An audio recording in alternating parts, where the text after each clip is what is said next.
bola siz u bilan faxrlanayotganingizni his qilsin. Yetalab yuring ko'chada.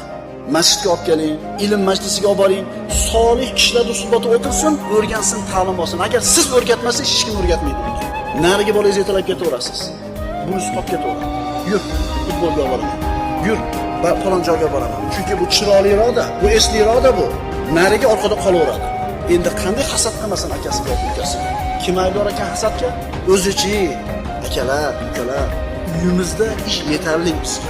Allohni rozi qilaman degan g'amimiz bo'lsa, Allohning kalimasini oliy qilamiz degan g'amimiz bo'lsa, uyimizda yetarli o'zi ish.